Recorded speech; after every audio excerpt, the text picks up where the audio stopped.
Welcome to the Danny Clinkscale Reasonably Irreverent podcast.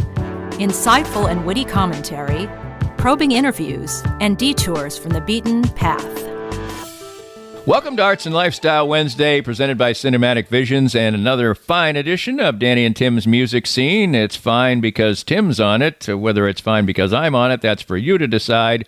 But what we get to do is talk about all kinds of people and bands and events that are either sad or happy or interesting or confusing, all rolled into one, and we got a lot of personalities to talk about, to say the least, and bands from Death Cab for Cutie, Grizzly Hand, David Sanborn, Tom Petty, The Mavericks, Orville Peck, Stevie Wonder, David Byrne, Billie Eilish. Is that enough for you?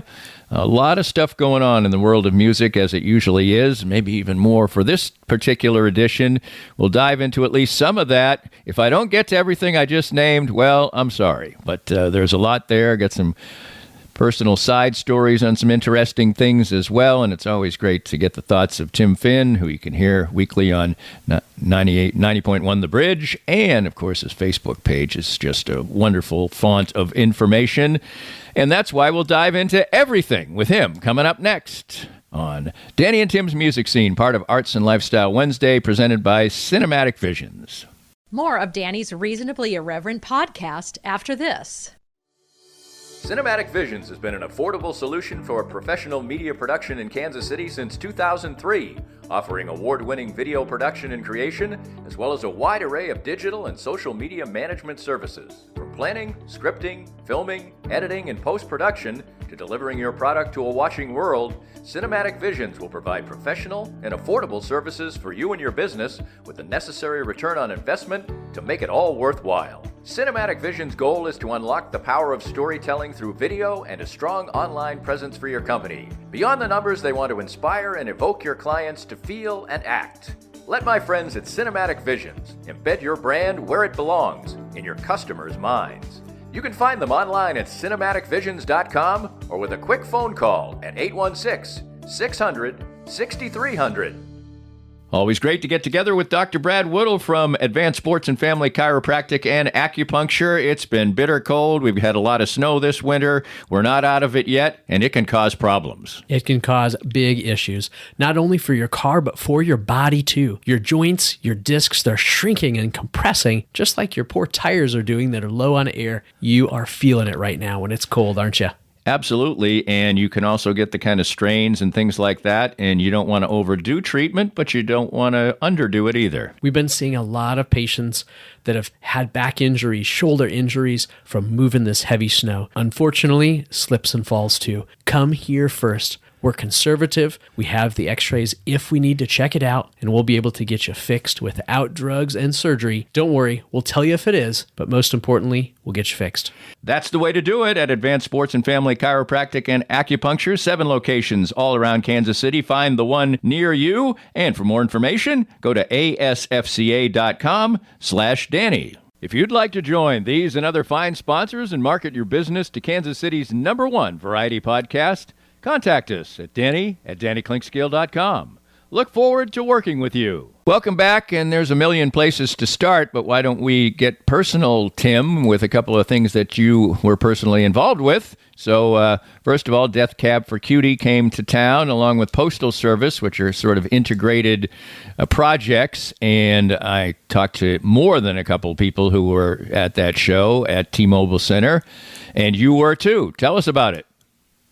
Yeah, I'm not a big fan of either band. My wife is, which is why we went. And so, yeah, Death Cab is out of Washington State. Ben Gibbard is their leader. He's also the leader of the Postal Service. So basically 2 of his projects. And they were celebrating the anniversaries of albums. Transatlanticism is the Death Cab album that they played in its entirety, and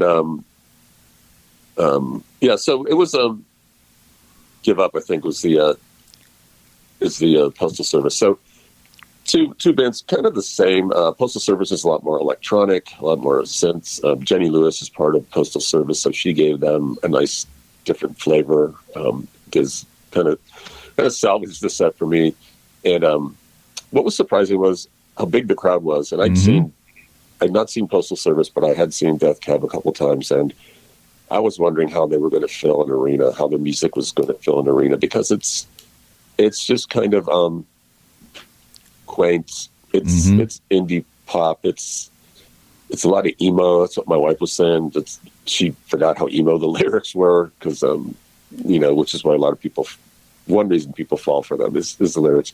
It's tuneful. It's I sat through almost the whole thing, which is a sign of high involvement. But it was fun. But like I said, there were like 9,000 people there, I think. And right. I was getting the sense that a lot of them were musicians. I ran into a few, one who's a jazz musician, and just fans, and the crowd was probably, from early to mid 30s to mid to late 40s and beyond, somewhere in that. And because these records came out 30 years ago, 20 years ago, sorry. And so yeah, it was an interesting mix. People were really paying close attention and knew all the songs, and I was surprised how they pulled it off in an arena. It was fine. I saw the picture and I was like, where is that? Because I didn't figure in my, I like a little bit of Death Cab for Cutie, but I'm not like a fan or anything. And I was like, is that an arena? Is that because I wasn't thinking it was T-Mobile Center, because I didn't think they were, arena-sized band. But obviously I'm wrong. So anyway, so that it sounds like they're sort of in between, because 9,000 doesn't fill it, but it's more than any other venue you could play in. So there you go. Right. And also, Postal Service, I think most people were probably there to see them, because if most people haven't, and most of their fans haven't. Right. Well, I had never seen them, and neither had Michelle. So I think that was the big draw. Without them, it would have probably been in the Uptown, where Death Cab has played a few times. So, but yeah, it was fine. They ended with Postal Service ended with a Depeche Mode cover, which was, for me, the best part of the evening. Yeah, it was. They kind of needed, because they only had that one record, so they needed to fill out right the set with some covers. So, but that was fine. It was good, and it was like the first time, really, I was at a show where I'm like, I'm glad I'm not reviewing this. This would be hard. So, right. Sounds like you were being a good husband to me, is what it sounds like. Yeah, it was pleasant. It wasn't, right. I've taken Michelle to Ted Nugent, so I still owe her big time. So, I would imagine so. And on Saturday, you had the pleasure of introducing the band Grizzly Hand. It's their 15th anniversary of being together, and it's a goodbye all rolled into one. That was at the Ship. That must have been kind of a thrill and a pleasure for you. Yeah, well, I've known them since, I know them since 2010. That was the first time I saw them. And the two, Jimmy Fitzner and Lauren Cromer, and Ben Summers, were kind of the mainstays. They'd been with the band the longest. And then kind of a rotating cast of drummers and bass players and keyboards and pedal steel. And so there were some. Most of the alums came back for this final show. There were 5 drummers played Saturday night. They did 40 songs. It was almost a 4-hour show. I call it in my Facebook post their one-stop Eras tour, because they visited every one of their records, and they're a really good band. They're, of all the bands that I think deserve to be prominent nationally, they're in the top of that list. Really good songwriting. It's country-ish, but it's not country. So there's pedal steel, and there's some violin and some banjo for a couple songs, but they visit a lot of genres, and really good vocals and really good energy. It was a blast. We ended up leaving after about 3 hours and 15 minutes because I got in there early because I had to bring them on stage. But one of my favorite bands. It's sad that they're going, but like we say, we always have the music to play. Yep. And I've been playing it since. Well, the Tom Petty Estate is putting out a project to really sort of I don't know if I put a different spin on Tom Petty's life and songs, and it's a Petty country tribute album, and it has really a tremendous amount of very high-level country artists playing Tom Petty's hits, basically, and some sort of more buried treasures. The song I've heard is I Should Have Known It by Chris Stapleton, which I've only heard a couple of times, and it's very good. But we got everything from Running Down a Dream by Luke Combs to You Wreck Me Live by George Strait, American Girl, Dierks Bentley. I mean, there's 20 tracks, and they are all high-level people. And I first heard about this. I heard the track by Chris Stapleton, and I thought it was very good. So I thought, oh, that's cool. That's a cool project. I didn't know there were so many familiar songs on it. Then I was sort of dubious, and now when I look at the list of songs and the list of artists, I'm intrigued. Yeah, I've heard the Stapleton song. Yeah, that's from his Mojo record, which is probably my least favorite Petty record. It's kind of a straight up blues record, so it's perfect fit for Chris Stapleton. That song to me almost sounded like Heartbreaker by Led Zeppelin. Yeah, I know. It's pretty raw and hard. But I've heard Dierks Bentley, American Girl, and I just wondered, okay, I mean, it's pretty straightforward. Mm-hmm. And I think, well, when I want to hear that song, I'm not going to go to this cover. Sorry, I'm going to go to Tom Petty. There's nothing wrong with it. It's just, it just doesn't go anywhere that the original goes. So then I heard Steve Earle's "You're So Bad," and I thought it was good. It sounds like Steve Earle, giving it his own twist. Some people just hated it. I don't get. It wouldn't arouse any hate in me. I might feel indifferent, but I like it, and I'm a big fan of his. But yeah. The one I want to hear most, I want to hear Marty Stewart and his fabulous superlatives do "I Need to Know" because I love that song. Right. And I saw him cover, I forget which song he covered when he was with the Byrds. He covered Running Down a Dream.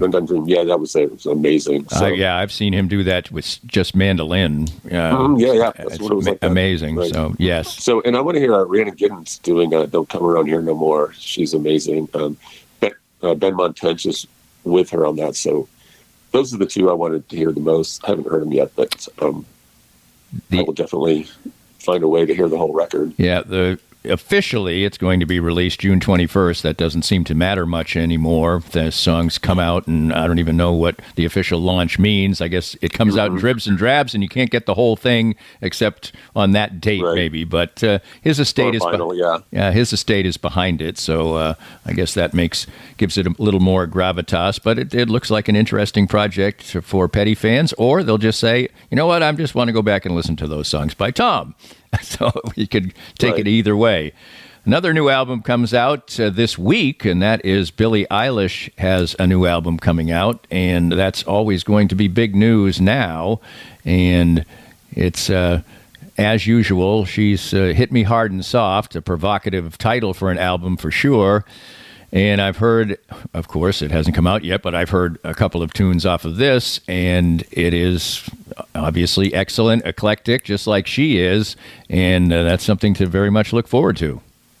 Yeah, I think she's reaching that point where her expectations for her albums are up there with, Taylor Swift and Beyonce. It's really her arena tour. I mean, I'm sure she's played others, but her first time here playing at the arena, and I remember she played at the first show here. She played across the street at Record Bar to 200 people, So, and then she played at the Independence Event Center, which is when I saw her in like 2018 or 19. So, I knew then she was going to be, doing arenas for sure and big stadium shows for festivals and all that. And that's where she is now and where she's going to stay for a while. She's just provocative. She's adventurous. She's very interesting and very down to earth, and just a lot of appeal, and someone that appeals to people who,